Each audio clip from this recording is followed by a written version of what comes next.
एक बार फिर से स्वागत है आप लोगों का यूनिक स्टडी पॉइंट चैनल पे, जहाँ पे हम लोग एक नई सीरीज़ लेके आए हैं आप लोगों के लिए, जो कि आपकी रिवीजन क्लास होगी इन शॉर्ट में। ठीक है, जैसा कि आप लोग अभी तक सारे सिलेबस को कवर कर लिए हैं, जितने भी आपके डिप्लोमा के स्टूडेंट्स हैं, चाहे आपके बीटेक वाले स्टूडेंट हों, तो उन सभी के लिए ये रिवीजन क्लास आपकी बहुत ही हेल्पफुल होने वाली है। और एक बात यह है कि अगर कोई भी कॉम्पिटिटिव एग्ज़ाम की भी तैयारी कर रहा है तो उसके लिए भी ये वीडियो या ये क्लास बहुत ही हेल्पफुल होने वाली है।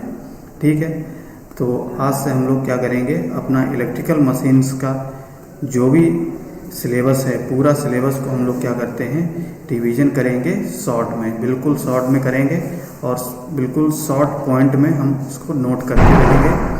ठीक है, जिससे आपका क्या होगा, कोई भी कॉम्पिटिटिव एग्ज़ाम हो, चाहे आपका कोई बोर्ड का एग्ज़ाम हो, एकेटिव का हो, चाहे आपका बीईटी बोर्ड का हो, सारे एग्ज़ाम्स के लिए ये बहुत ही हेल्पफुल होने वाला है। ठीक है, तो चलिए फिर हम लोग आज स्टार्ट करते हैं अपने पहले लेक्चर से, दैट इज़ कंस्ट्रक्शन फीचर। तो डीसी मशीन में आपका हमने पहला टॉपिक लिया है कंस्ट्रक्शनल फीचर।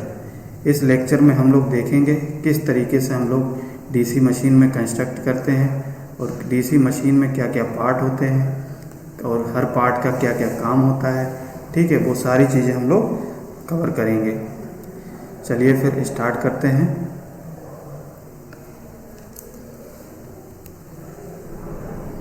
तो जैसा कि पहला अगर हम लोग बात करते हैं डीसी मशीन में, तो डीसी मशीन के अगर कंस्ट्रक्शन की बात करें तो डीसी मशीन में अगर कंस्ट्रक्शन की हम लोग बात करते हैं तो इसमें आप समझिए, कोई भी अगर हम लोग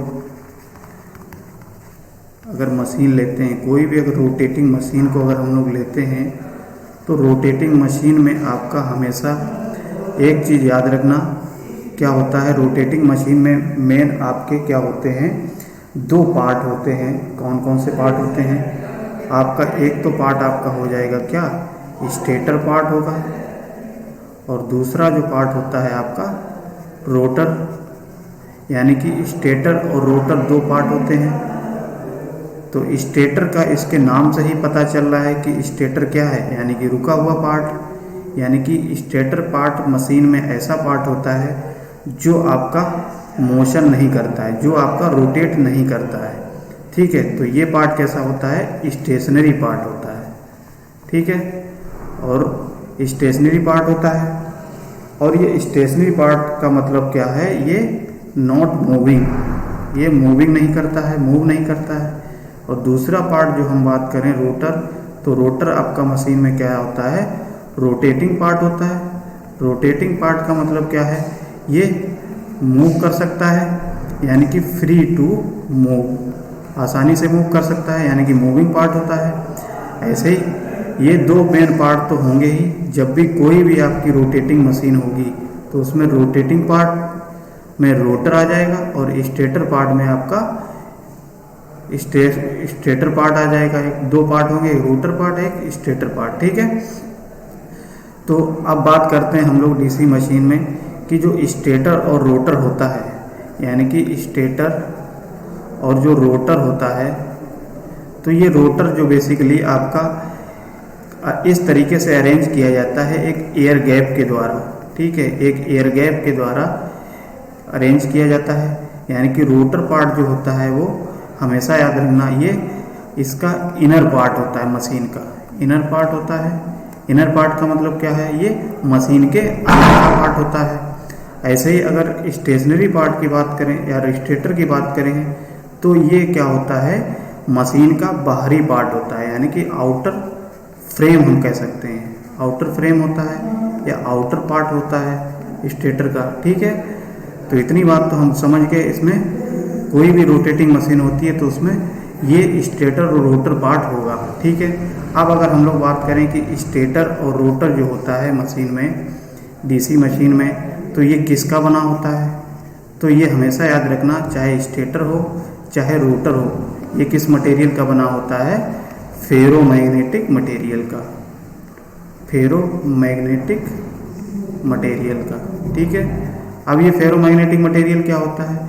तो फेरोमैग्नेटिक मटेरियल ये ऐसा मटेरियल होता है जिसकी परमेबिलिटी हाई होती है, और जिस मटेरियल की परमेबिलिटी हाई होगी, अच्छी होगी, उस केस में उसमें क्या होगा? मैग्नेटिक फ्लक्स ज़्यादा उत्पन्न होगा, मैग्नेटिक फ्लक्स ज़्यादा प्रोड्यूस होगा। ठीक है, तो इस तरीके से हम लोग बनाते हैं उस स्टेटर और रोटर को। ठीक है, तो ये बेसिकली आपका मेन पार्ट होते हैं। कोई भी रोटेटिंग मशीन की बात करें तो स्टेटर रोटर हो जाएगा। ठीक है, इतनी बात हो गई। अब अगर हम लोग बात करें किसकी, अब हम बात करते हैं डीसी मशीन की। ठीक है, तो डीसी मशीन में अगर हम लोग बात करते हैं तो डीसी मशीन में आप हमेशा याद रखना, डीसी मशीन में हमेशा याद रखना क्या होगा, बेसिकली इसके अगर कंस्ट्रक्शन की बात करते हैं, हम लोग कंस्ट्रक्शन की अगर बात करते हैं तो इसमें बेसिकली 3 पार्ट होते हैं। कंस्ट्रक्शन के बेसिस पे अगर हम लोग देखें, अब ये 3 पार्ट क्या क्या होते हैं, तो पहला जो पार्ट होता है वो क्या होता है आपका, एक होता है मैग्नेटिक फील्ड सिस्टम, और दूसरा जो पार्ट होता है, पहला पार्ट हो गया, दूसरा पार्ट जो होता है इसमें आपका आर्मेचर होता है। ठीक है, आर्मेचर हो गया। थर्ड जो पार्ट होता है इसमें वो क्या होता है, मेन पार्ट में आपका कॉम्यूटेटर और क्या होगा, ब्रुश गियर। ठीक है, ये 3 पार्ट होते हैं आपके कंस्ट्रक्शन की अगर बात करें तो ये 3 पार्ट होते हैं आपके डीसी मशीन में। ठीक है, अब हम लोग इन्हीं तीनों पार्ट को डिस्कस कर लेते हैं, अच्छे से समझ लेते हैं कि क्या होता है। ठीक है, तो एक तो कंस्ट्रक्शन की अगर हम लोग बात करते हैं तो इसमें एक आपको डायग्राम हम दिखाएंगे, और उस डायग्राम की हेल्प से आपको हम दिखाएंगे कि डीसी मशीन के कंस्ट्रक्शन में कौन कौन से पार्ट होते हैं और किन किन पार्ट का क्या काम होता है। ठीक है, तो चलिए हम लोग देख लेते हैं। तो जैसा कि ये आपको दिख रहा होगा एक मशीन का, डीसी मशीन का कंस्ट्रक्शन, ये आपको दिख रहा है डीसी मशीन का कंस्ट्रक्शन।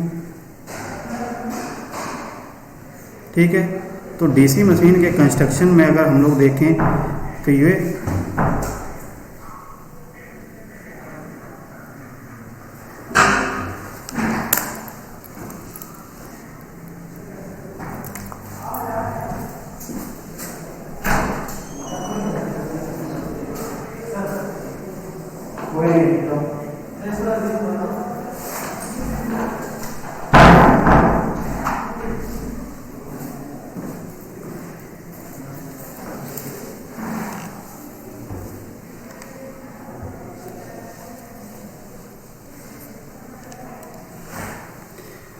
तो जैसा कि हम बता रहे हैं कि आपका ये आपको एक दिख रहा होगा पूरा क्रॉस सेक्शन एरिया दिखाया है डीसी मशीन का, और इस क्रॉस सेक्शन एरिया में हम लोग समझते हैं कि क्या क्या पार्ट आपके दिए गए हैं।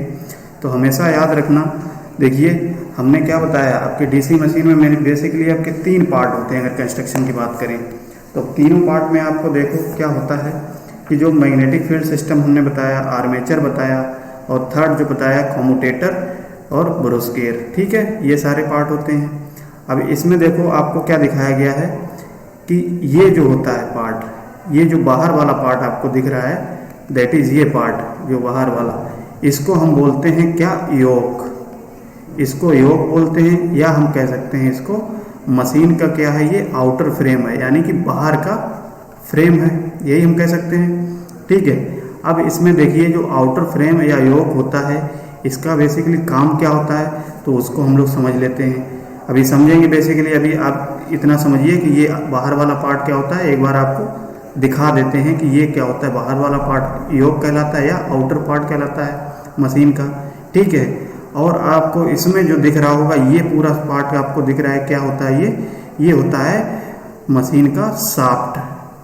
क्या होती है, शाफ्ट होती है। और शाफ्ट को देखो, शाफ्ट के ऊपर ही क्या होता है आपका आर्मेचर होता है। ये पूरा पोर्शन आपको दिख रहा है, ये पूरा पोर्शन आपको दिखता है, ये आर्मेचर है। ठीक है, तो ये पोर्शन क्या कहलाता है, आर्मेचर, हमेशा याद रखना। ठीक है, ये आर्मेचर है। और इस आर्मेचर के ही साथ में देखो ये जो आपको दिख रहा है, ये क्या दिखाता है, कॉम्यूटेटर सेगमेंट। देखो ये वाला पार्ट क्या है, कॉम्यूटेटर है, ये क्या है कॉम्यूटेटर। और ये पूरा अगर हम बात करें कि आपका आर्मेचर क्या होगा, तो ये आर्मेचर के ही अंदर ये पूरा पार्ट आ जाएगा, कॉम्यूटेटर हो गया, ठीक है।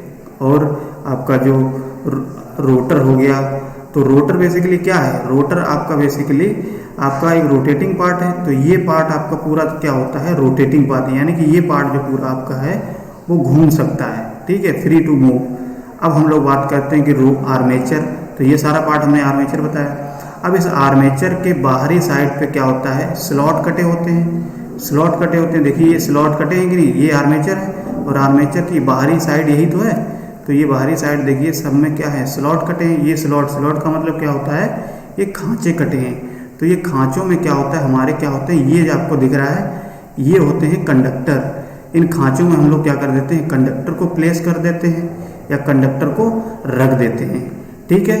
तो हमेशा याद रखना, आपसे पूछेगा कि आर्मेचर में स्लॉट कहाँ पे होते हैं, तो आर्मेचर में स्लॉट होते हैं आर्मेचर के बाहरी साइड, आर्मेचर के बाहरी फेरी पे, बाहर की सरकमफ्रेंस पे, ठीक है। तो इतनी बात हो गई आर्मेचर में। अब हम लोग बात कर लेते हैं कि स्टेटर पार्ट, जो मशीन का स्टेटर पार्ट होता है, तो ये सारा आपका पार्ट किस में आ जाता है, स्टेटर पार्ट में आ जाता है। देखो कौन कौन सा स्टेटर पार्ट में, तो यहाँ से ये तो पूरा हमने रोटेटिंग पार्ट बताया, और ये जो पार्ट है वो पूरा क्या है, आपका स्टेटर पार्ट है। अब देखो स्टेटर पार्ट में क्या है, स्टेटर पार्ट में देखो ये आपका बाहरी वाला पार्ट हमने बताया योक, और योक से ही देखो आपका क्या कनेक्ट होते हैं, पोल्स कनेक्ट होते हैं। ये क्या है आपके, एक पोल है, ये क्या है सारे, ये पोल हैं, देखो नॉर्थ पोल और ये साउथ पोल, ये नॉर्थ पोल। तो ये 4 पोल की आपकी मशीन दिखाई गई है, ठीक है।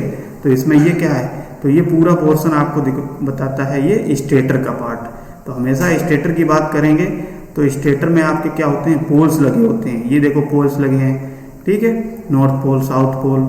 अब इन्हीं पोल पे क्या होता है, तुम्हारा बाइंडिंग्स लगी होती हैं, जैसे कि ये आपको दिख रही हैं, ये सारी क्या है, वाइंडिंग्स हैं, ठीक है। अब वाइंडिंग्स हैं तो अब बात करते हैं ये वाइंडिंग जो होती है कौन सी वाइंडिंग होती है।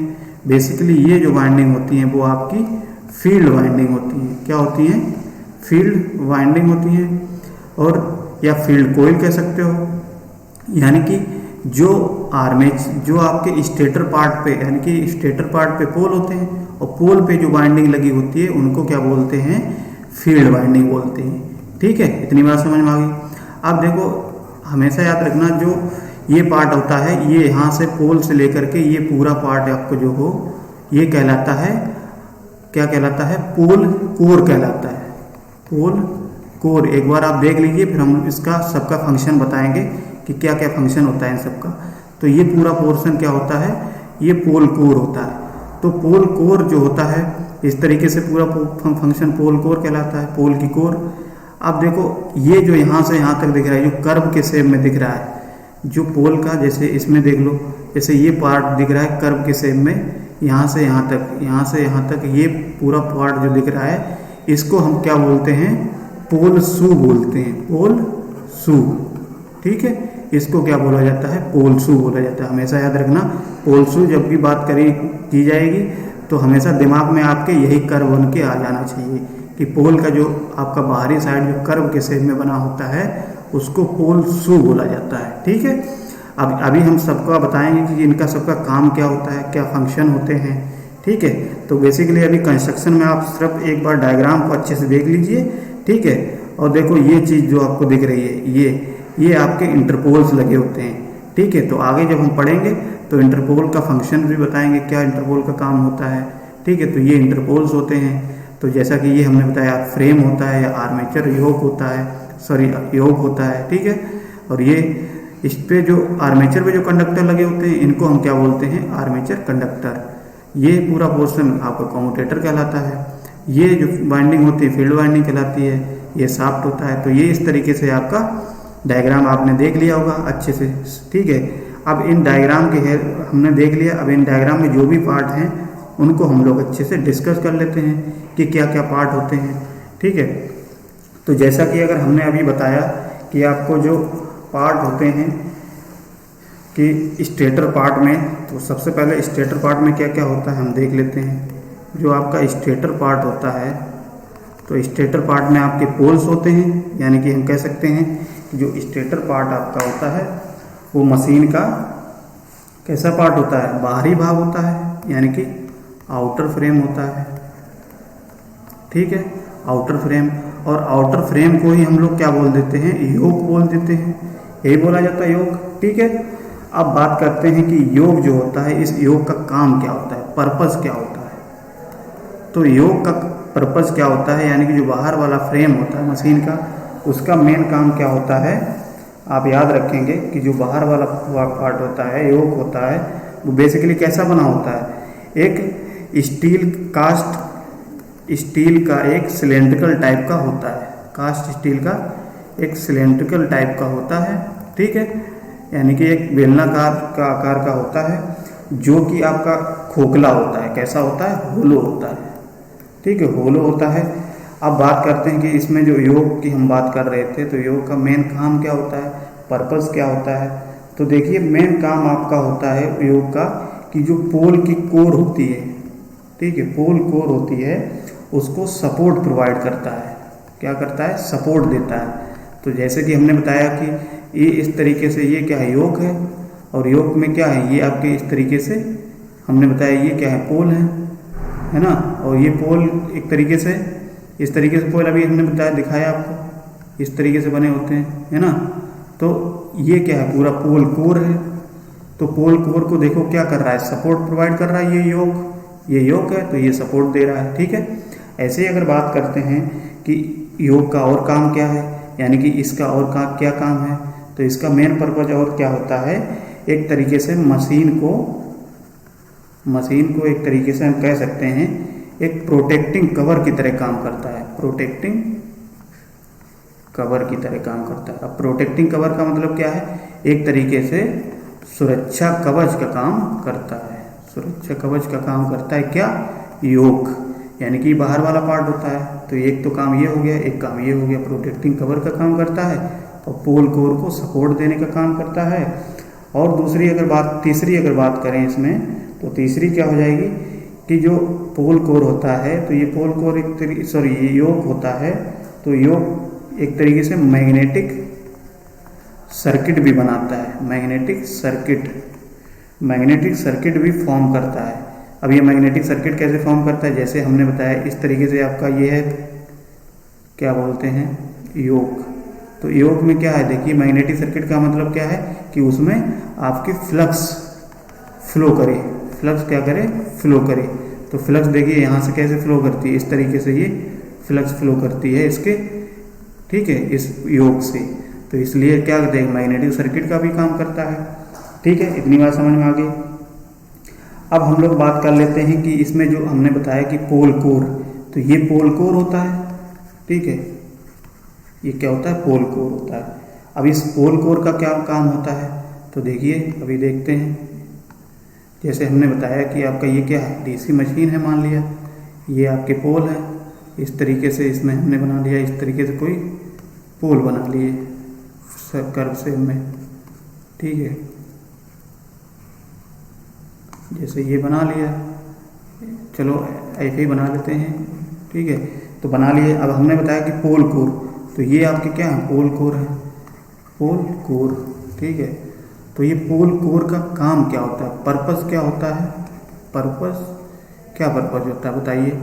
तो इस पोल का जो पर्पस होता है, हमेशा याद रखना, ये क्या करता है, पोल कोर हो गया, पोल कोर में ही आपके क्या होते हैं, पोल शू होते हैं, जैसे हमने बताया अभी पोल शू होते हैं। तो पोल शू का अगर पर्पस की बात करें, यानी कि इसका काम क्या है, तो पोल शू का काम होता है, यानी ये बाहर वाला जो पार्ट होता है, ये पोल शू कहलाता है। इसका काम क्या होता है कि जो फील्ड कोइल्स होती हैं, क्या होती हैं, फील्ड कोइल कहें या फील्ड वाइंडिंग कहें। ठीक है, तो ये फील्ड वाइंडिंग को क्या करती हैं, सपोर्ट देती हैं, सपोर्ट देने का काम करती हैं, सपोर्ट प्रोवाइड करती हैं। हमेशा याद रखना, क्या करती हैं, सपोर्ट देने का काम करती हैं। अब देखिए अगर यहाँ पे बाइंडिंग लगाते हैं इस तरीके से, अगर ये पोल शू इस तरीके से नहीं होगा, ये पोल शू नहीं होगा, तो ये बाइंडिंग आपकी खिसक जाएगी कि नहीं, तो ये खिसक जाएगी, यानी कि अगर ये नहीं होगा तो बाइंडिंग जो होगी आपकी खिसक जाएगी इस तरीके से। इसीलिए ये काम क्या करता है, पोल शू को सपोर्ट देता है। ठीक है, एक तो काम ये हो गया पोल शू का। दूसरा अगर बात करें तो क्या होता है कि जो क्रॉस सेक्शन एरिया होती है मैग्नेटिक सर्किट की, क्या होती है, क्रॉस सेक्शनरी एरिया जो होती है मैग्नेटिक सर्किट की, वो क्या कर देता है, उसको बढ़ा देता है, हाई कर देता, इंक्रीज कर देता है। ठीक है, इंक्रीज करने का भी काम करता है। और इंक्रीज जैसे ही आपका होगा तो उसमें वहाँ पे फ्लक्स की वैल्यू इंक्रीज हो जाएगी, और फ्लक्स की वैल्यू इंक्रीज होगी, उसमें फ्लक्स की वैल्यू हम लोग ज़्यादा मिलेगी तो वहाँ से रिलक्टेंस जो होगा वो कम हो जाएगा। ठीक है, रिलक्टेंस तो आप जानते होते हैं क्या होता है रिलक्टेंस। तो रिलक्टेंस हमेशा याद रखना है ऐसे, जब हम कोई मैग्नेटिक सर्किट लेते हैं तो उसमें क्या होता है, रिलक्टेंस जिस तरीके से आपका इलेक्ट्रिकल सर्किट में रेजिस्टेंस का काम होता है, यानी कि वो करंट को अपोज करता है, इसी तरीके से जो मैग्नेटिक सर्किट होता है, मैग्नेटिक सर्किट में ये रिलक्टेंस का काम क्या है, फ्लक्स को अपोज करना। तो फ्लक्स का अपोज करने का मतलब क्या है, फ्लक्स प्रोपोर्शनल होता है 1/r के, हम कह सकते हैं। यानी कि अगर ये वैल्यू बढ़ेगी तो ये घटेगी, है ना। तो इसीलिए क्या होता है हमारा ये मैग्नेटिक सर्किट, तो हमने बताया कि क्रॉस सेक्शन एरिया जो होती है, यानी कि जो उसकी पूरी क्रॉस सेक्शन एरिया होती है, ये बढ़ाने का काम करता है। तो देखो बढ़ाने का काम कैसे करता है, जैसे हम जानते हैं ये आपका पार्ट है पोल, अगर ये सपोज करिए ये पार्ट ना होता, पोल शू ना होता, तो तुम्हारी बाइंडिंग भी नहीं रुक पाती। और जब बाइंडिंग नहीं रुक पाती, और एक काम क्या है कि अभी तो फिलहाल आपका इतना फ्लक्स इतने में फ्लो कर सकेगा। ठीक है, अगर आपका इसी तरीके से होता तो आपका इतना ही फ्लो कर सकता, लेकिन आपका अगर इस तरीके से हमने बताया कि ये आपका बढ़ा हुआ है, तो ये क्रॉस सेक्शन एरिया बढ़ा दी कि नहीं, कोर की, यानी कि मैग्नेटिक फ्लक्स अब यहाँ से फ्लो कर जाएगा पूरे में। तो एक तरीके से मैग्नेटिक सर्किट की जो फ्लक्स की मैग्नेटिक क्रॉस सेक्शन एरिया है वो बढ़ाने का भी काम करता है। ठीक है, तो इतनी बात समझ में आ गई आपको। ठीक है, तो इसमें क्या होता है, हमने समझ लिया कि पोल शू का क्या काम होता है। ठीक है, इतनी बात समझ में आ गई। अब हम लोग बात कर लेते हैं आर्मेचर की। तो ये हमने स्टेटर का पूरा पोर्शन तैयार किया, यानी कि स्टेटर में इतने सारे पार्ट होते हैं। ठीक है, अब अगर हम लोग बात कर लेते हैं किसकी, आर्मेचर की। ठीक है, तो आर्मेचर की अगर हम लोग बात करते हैं आर्मेचर की, ठीक है, तो सबसे पहले दिमाग में आना चाहिए कि आर्मेचर क्या होता है। तो आर्मेचर क्या होता है, बेसिकली हमेशा याद रखना, ये क्या होता है, एक रोटेटिंग पार्ट होता है। रोटेटिंग पार्ट होता है। अब ये रोटेटिंग पार्ट होता है तो ये कहाँ पे लगा होता है, तो हमेशा याद रखना ये रोटेटिंग पार्ट आपने अभी देखा कि ये किस पे लगा होता है, एक शाफ्ट पे लगा होता है ना। किस पे लगा होता है, एक शाफ्ट पे लगा होता है। और ये जो आर्मेचर होता है ये एक सिलेंड्रिकल टाइप का होता है, सिलेंड्रिकल टाइप का होता है, जो कि शाफ्ट पर लगा होता है, अपॉन शाफ्ट पे लगा होता है। ठीक है, और इसी आर्मेचर पे अभी हमने देखा कि आपका इस तरीके से ये पूरा पार्ट हमने इस तरीके से अगर होता है तो इसमें क्या होता है, स्लॉट कटे होते हैं, है ना, स्लॉट देखा था। तो याद रखना कि जो आर्मेचर पार्ट होता है, इस आर्मेचर पार्ट के आउटर पेरीफेरी पे क्या होते हैं, स्लॉट्स कटे होते हैं, और इन स्लॉट्स में क्या होते हैं, कंडक्टर्स फिट होते हैं। ठीक है, कंडक्टर्स फिट होते हैं, यानी कंडक्टर को हम लोग क्या कर देते हैं, प्लेस कर देते हैं। और जो कंडक्टर्स अगर हम आर्मेचर में प्लेस कर देते हैं तो उसी को हम क्या बोल देते हैं, आर्मेचर वाइंडिंग।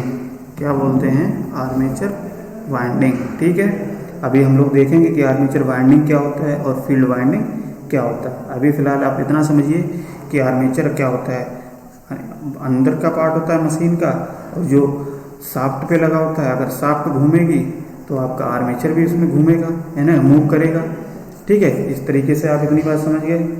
अब इसमें जो बाइंडिंग की अगर हम लोग बात कर रहे थे, ठीक है, तो बाइंडिंग की अगर हम लोग बात करें, बाइंडिंग तो बेसिकली आपकी जो कंडक्टर्स होते हैं स्टेटर पे और रोटर पे, तो स्टेटर पार्ट में भी स्लॉट कटे होते हैं। स्टेटर पार्ट में क्या पे स्लॉट कटे होते हैं, इनर पेरीफेरी पे। इनर पेरीफेरी पे कहाँ कटे होते हैं, इनर पेरी पे। जबकि रोटर में कहाँ कटे होते हैं, जैसा कि अभी आपने देखा, आउटर पेरीफेरी पे, पेरीफेरी पे। ठीक है, पेरीफेरी का मतलब उसके सरकमफ्रेंस पे। ठीक है। तो आउटर पेरी पे तो स्लॉट होते हैं और इसके स्लॉट कहाँ पे होते हैं, इनर पेरी पे। तो इन्हीं स्लॉट में क्या होते हैं, कंडक्टर्स फिट होते हैं, कंडक्टर्स फिट होते हैं। तो स्टेटर में जो स्लॉट कटे होते हैं उसमें जो कंडक्टर फिट होते हैं, ठीक है, उसमें फिट होते हैं, तो उसको हम बोल देते हैं फील्ड वाइंडिंग, फील्ड वाइंडिंग। और इसमें जो कंडक्टर फिट होते हैं इसमें क्या बोलते हैं, आर्मेचर वाइंडिंग, क्योंकि आर्मेचर पे स्लॉट कटे हैं, आर्मेचर वाइंडिंग। ठीक है, इतनी बात समझ में आ गई। अब हम लोग बात करते हैं वाइंडिंग की। जैसा कि हम अभी बता रहे थे कि वाइंडिंग होती हैं, तो वाइंडिंग में दो टाइप की वाइंडिंग आती हैं आर्मेचर में। ठीक है, अभी आर्मेचर की ही हम लोग बात कर रहे हैं। तो आर्मेचर में बेसिकली दो टाइप की वाइंडिंग होती हैं, आपने पढ़ा भी होगा। एक होती है वेव वाइंडिंग और दूसरी जो होती है लैप वाइंडिंग। ठीक है, लैप वाइंडिंग। तो वेव वाइंडिंग में हमने बताया होगा आपको कि जो नंबर ऑफ पैरेलल पाथ होते हैं वो कितने होते हैं, 2 होते हैं। ठीक है, तो ये क्या शो करता है, number of parallel path, parallel path. ठीक है, और इसमें जो आपके नंबर ऑफ पैरेलल पाथ होते हैं वो किसके बराबर होते हैं, पोल के बराबर होते हैं। ठीक है, ये क्या है, number of parallel path, parallel path. ये क्या है, पोल होते हैं। ठीक है, तो लैप बाइंडिंग, तो आर्मेचर बाइंडिंग आपसे पूछे तो दो टाइप की होती है, कौन कौन सी, लैप बाइंडिंग और वेव बाइंडिंग। ठीक है, इतनी बात समझ में आ गई। तो इतना तो हमने बात कर ली आर्मेचर के बारे में। आर्मेचर क्या होता है, आर्मेचर के आउटर पेरी पे स्लॉट कटे होते हैं, उसमें कंडक्टर्स होते हैं, कंडक्टर्स एक तरीके से कनेक्ट किए जाते हैं, इंटरकनेक्टेड हो जाते हैं, तो वो एक बाइंडिंग बना लेते हैं, और ये वो बाइंडिंग कहलाती है आपकी आर्मेचर बाइंडिंग कहलाती है। तो आर्मेचर बाइंडिंग दो टाइप की होती है, wave binding, lap binding. Wave binding में आपके नंबर ऑफ पैरेलल पाथ 2 होते हैं, लैप बाइंडिंग में नंबर ऑफ पैरेलल पाथ पोल के बराबर होते हैं। ठीक है, तो ये चीज़ तो हमने सब पूरी आपकी कंस्ट्रक्शन में किसकी बात कर ली, आर्मेचर की बात कर ली। ठीक है, अब हम लोग बात करते हैं दूसरा पार्ट हमने कवर कर लिया कि ये होता है आपका आर्मेचर बाइंडिंग। ठीक है, अब अगर बात करते हैं नेक्स्ट पार्ट जो आपका मशीन का बचा है, कॉम्यूटेटर। ठीक है, तो कॉम्यूटेटर क्या होता है, तो देखिए ये पार्ट आपको देखो दिख रहा होगा, आप देख लीजिए इसको। ये होता है आपका कॉम्यूटेटर। ये क्या है, ये पूरा कॉम्यूटेटर का पोर्शन दिया गया है, इसको एक बार देख लीजिए। ठीक है, तो ये पूरा आपका किसका दिया है, कॉम्यूटेटर दिया गया है। इतनी बात समझ में आ गई, इसको आप देख लिए होंगे। अब इसमें हम लोग समझ लेते हैं कि डीसी मशीन में कॉम्यूटेटर और ब्रुश का काम क्या होता है। ठीक है, तो चलिए फिर देखते हैं। तो तीसरा जो पार्ट हमने बताया क्या होता है, कॉम्यूटेटर या ब्रुश गियर। तो हमेशा याद रखना कॉम्यूटेटर और ब्रुश गियर की अगर बात करें तो ये क्या होता है। तो कॉम्यूटेटर एक तरीके से अभी हमने आपको एक डायग्राम दिखाया था, कॉम्यूटेटर किस पे लगा होता है, आर्मेचर पे लगा होता है। ठीक है, ये कहाँ पे प्लेस किया जाता है, आर्मेचर पे।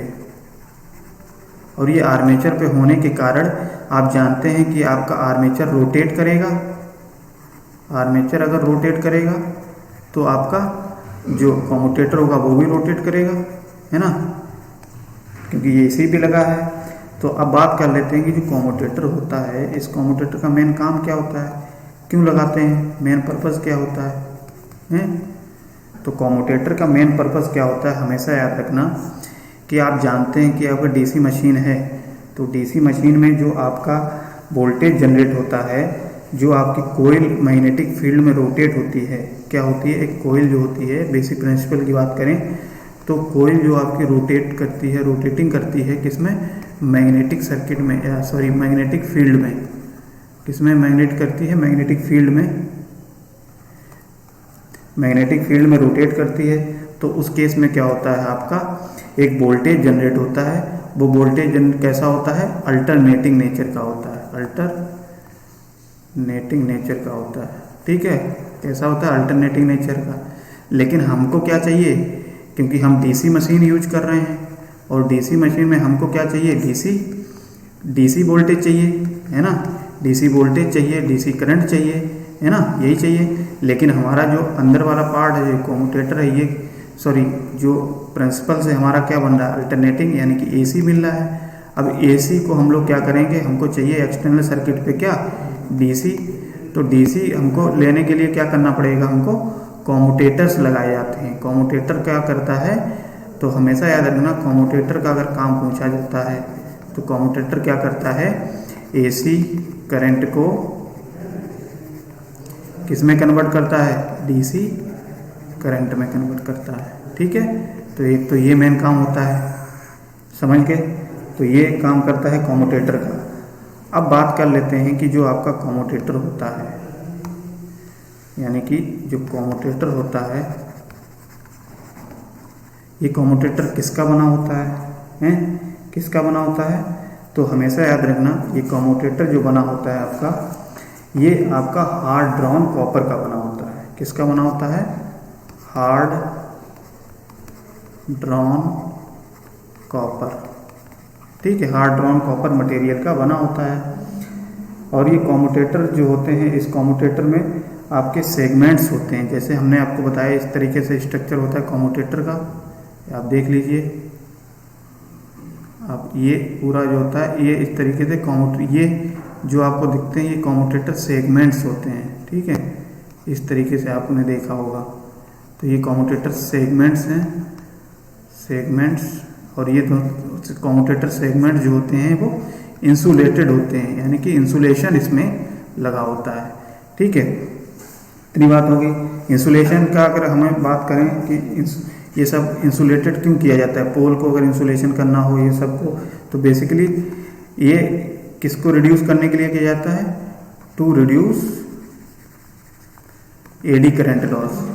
अगर हम इंसुलेशन प्रोवाइड करते हैं तो बेसिकली वहाँ पे हमको एडी करंट जो होती है, एडी करंट लॉस को कम करने के लिए, ठीक है, हम क्या करते हैं, इंसुलेशन को प्रोवाइड करते हैं मशीन में। हमेशा याद रखना ये क्वेश्चन ऑब्जेक्टिव में भी पूछ लिया जाता है कि इंसुलेशन हम लोग क्यों लगाते हैं, इंसुलेशन डीसी मशीन में क्यों रिक्वायरमेंट होता है पोल पे।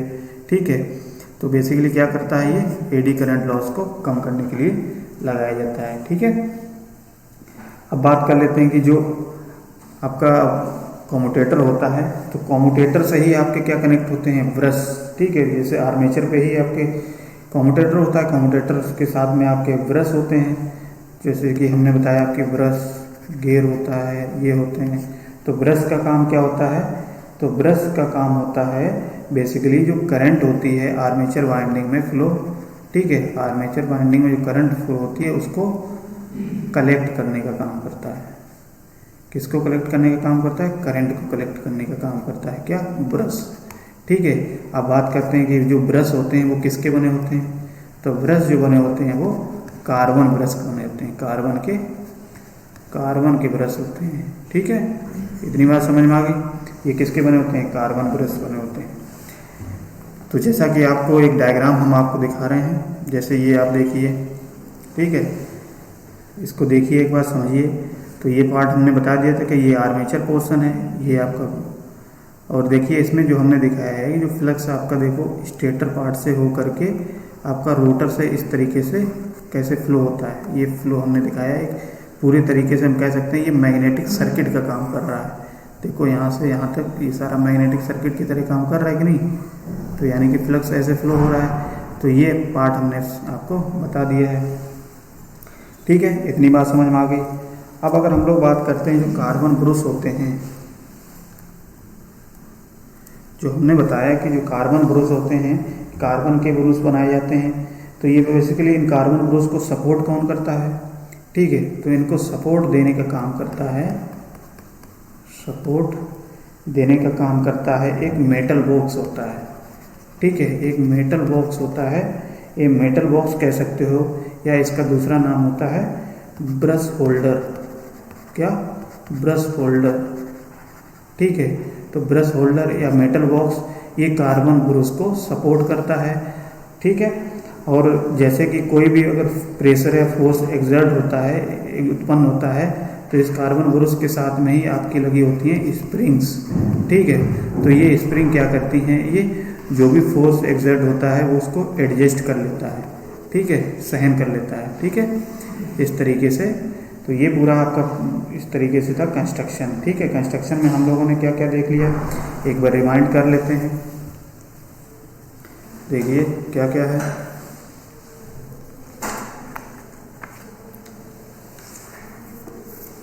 अच्छा, एक चीज़ और देख लेते हैं। हमने बताया कि जो मैग्नेटिक सिस्टम होता है, मैग्नेटिक सिस्टम में आप जैसे मैग्नेटिक सिस्टम की अगर बात कर रहे हैं तो मैग्नेटिक सिस्टम में हमने बताया कि आपका स्टेटर पार्ट पूरा मैग्नेटिक सिस्टम में आ जाता है। ठीक है, तो मैग्नेटिक सिस्टम में बेसिकली क्या होता है, एक मैग्नेटिक सर्किट बन रहा है, तो उसमें जो आपका फ्लक्स होता है, मैग्नेटिक सर्किट का काम क्या होता है, फ्लक्स को उत्पन्न करना। चलो इसको डिस्कस कर लेते हैं।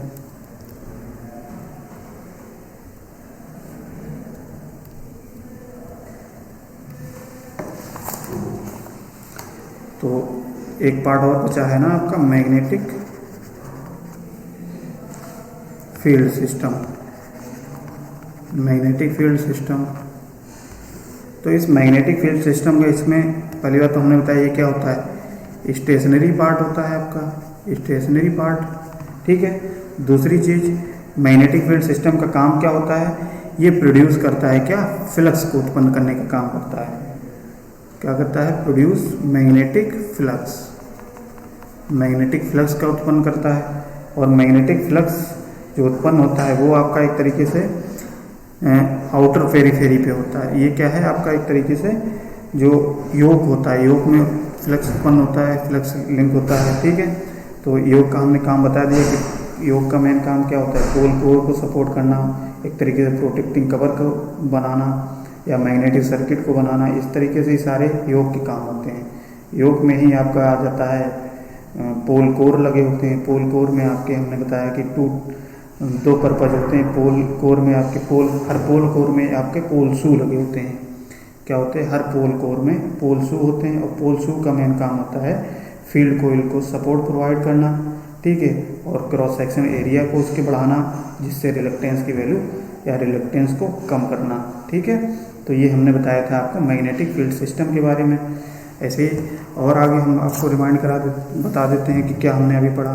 तो आर्मेचर जैसा हमने बताया, तो आर्मेचर क्या होता है आपका, आर्मेचर होता है एक रोटेटिंग पार्ट, यानी कि जो आर्मेचर होता है वो आपके शाफ्ट पे लगा होता है, और शाफ्ट पे लगे होने के कारण शाफ्ट जब आपका घूमेगा तो हमारा आर्मेचर भी घूमेगा, और आर्मेचर पे ही आपके लगे होते हैं कॉम्यूटेटर। कॉम्यूटेटर का हमने काम बताया कि क्या होता है, आपका AC को DC करंट में कन्वर्ट करता है। क्या करता है, AC को DC करंट में कन्वर्ट करता है। और आर्मेचर कोर पे जो हमने बताया कि आर्मेचर कोर पे क्या होते हैं, आउटर सरफेस पे क्या होते हैं, या आउटर पेरिफेरी पे आपके स्लॉट कटे होते हैं, और ये स्लॉट जो होते हैं, इन्हीं स्लॉट में होते हैं कंडक्टर्स। क्या होते हैं, कंडक्टर्स। और इन कंडक्टर्स को अगर हम इस कनेक्ट कर देते हैं, आपस में कनेक्ट कर देते हैं, तो ये एक बाइंडिंग बना लेती हैं। कौन सी बाइंडिंग बना लेती हैं, तो ये जो बाइंडिंग बना लेती हैं वो बाइंडिंग होती है आर्मेचर बाइंडिंग। ठीक है, कौन सी होती है, आर्मेचर बाइंडिंग। और ये आर्मेचर बाइंडिंग क्या होती है, आपकी कनेक्ट होती है किससे, ब्रश से। ठीक है, और ब्रश से आपके कार्बन ब्रश से, तो जो भी करंट आपकी इसमें फ्लो होती है वो कार्बन ब्रश के द्वारा कलेक्ट कर ली जाती है, यानी कि इकट्ठी कर ली जाती है, और बाहर वाले सर्किट में भेज दी जाती है। ठीक है, तो ये तो हमने बात कर ली आर्मेचर में। आर्मेचर में और हमने बताया कि जो आपके बाइंडिंग्स होती हैं, आर्मेचर बाइंडिंग जो होती है वो आपकी दो टाइप की होती है, एक लैप बाइंडिंग, एक वेव बाइंडिंग। ठीक है, एक क्या होती है, लैप बाइंडिंग, एक वेव बाइंडिंग। तो वेव बाइंडिंग हमने बताया नंबर ऑफ पैरेलल पाथ 2 होते हैं, और लैप में नंबर ऑफ पैरेलल पाथ पोल के बराबर होते हैं। ठीक है, ऐसे हमने कॉम्यूटेटर के बारे में डिस्कस किया। कॉम्यूटेटर में हमने बताया कि AC को DC में कन्वर्ट करता है, और ये बना होता है हार्ड ड्रॉन कॉपर का। ठीक है, और इसमें कॉम्यूटेटर सेगमेंट्स होते हैं जो एक रिंग के फॉर्म में बने होते हैं, और 2 या 2 से ज़्यादा इसमें ब्रशेस लगे होते हैं जो कलेक्ट करते हैं करंट को। ठीक है, तो इस तरीके से हमने क्या किया, सारे डिस्कस कर लिए क्या, कंस्ट्रक्शन। तो इस तरीके से पूरा कंस्ट्रक्शन आपका DC मशीन का हो गया। तो हमेशा याद रखना, कंस्ट्रक्शन की जब भी बात की जाएगी तो ये तीनों सिस्टम को आप क्या करोगे, डायग्राम बना करके उसको तीनों सिस्टम के में लिखोगे। जैसे पहला हो गया मैग्नेटिक फील्ड सिस्टम, दूसरा हो गया आर्मेचर, और तीसरा जो हो गया आपका कॉम्यूटेटर सेगमेंट या कॉम्यूटेटर या कार्बन ब्रश। ठीक है, इन तीनों के बारे में आपको लिखना है, डिस्कस करना है, तभी आपका कंप्लीट होगा ये कंस्ट्रक्शन। ठीक है, और उसका डायग्राम भी बनाएंगे, डायग्राम बना के आपको सारी चीज़ें शो करनी होंगी। ठीक है, तो इस तरीके से आज क्या हम लोग क्या करते हैं, अपना सेशन यहीं पे बाइंड अप करते हैं। और कल हम लोग क्या करेंगे, कल हम लोग लेके आएंगे आपका नया जो टॉपिक होगा, दूसरा लेक्चर। उसमें हम लोग क्या देखेंगे, हम लोग टाइप्स ऑफ मशीन्स देखेंगे, types of DC machine, DC machine को देखेंगे। और डीसी मशीन के साथ साथ में हम लोग इसमें लास्ट वाले में देखेंगे वर्किंग प्रिंसिपल, कि वर्किंग प्रिंसिपल क्या होता है जनरेटर और मोटर का। ठीक है, जनरेटर मोटर का वर्किंग प्रिंसिपल देखेंगे। तीसरी चीज़ हम लोग देखेंगे उसमें ईएमएफ इक्वेशन, ईएमएफ इक्वेशंस को देखेंगे, और ईएमएफ इक्वेशन को आपको बेसिकली पूरी ड्राइव कराएंगे। ठीक है, और तो इतने टॉपिक हम लोग कल डिस्कस करेंगे। और जो डीसी मशीन का इक्विवेलेंट सर्किट होता है, इस इक्विवेलेंट सर्किट को भी हम लोग देखेंगे। सभी मशीन के टाइप्स के इक्विवेलेंट सर्किट बनाएंगे, किस तरीके से उसमें बनाया जाता है। ठीक है, तो ये अगला हम लोग करेंगे नेक्स्ट लेक्चर में। आज फिलहाल हम लोग क्या करते हैं, इतना ही रखते हैं। तो आज हमारा ये पूरा कंस्ट्रक्शन का काम पूरा हो गया, कंस्ट्रक्शन हमने सीख लिया। ठीक है, तो चलिए आज फिलहाल हम लोग इतना ही रखते हैं। और ये जो लोग अभी नए हैं इस पर, तो वो पहले चैनल को शेयर और सब्सक्राइब जरूर करें। ठीक है, जिससे क्या होता है कि आपकी जो भी अभी तक आपने पढ़ा है उसको फ्रीक्वेंट, बहुत शॉर्ट चीज़, शॉर्ट समय में अधिक से अधिक उसका लाभ उठा सकें। बहुत तैयारी आप कर सकते हैं, चाहे आपका कंपटीशन की तैयारी कर रहे हो, चाहे कोई भी तैयारी कर रहे हो आप, तो ये सेशन जो है आपका, ये सीरीज है, बहुत ही हेल्पफुल होने वाली है। ठीक है, तो तुरंत आपका हर चीज़ समझ में आ जाएगा। चलिए फिर आज के लिए बहुत बहुत धन्यवाद। Thanks for watching.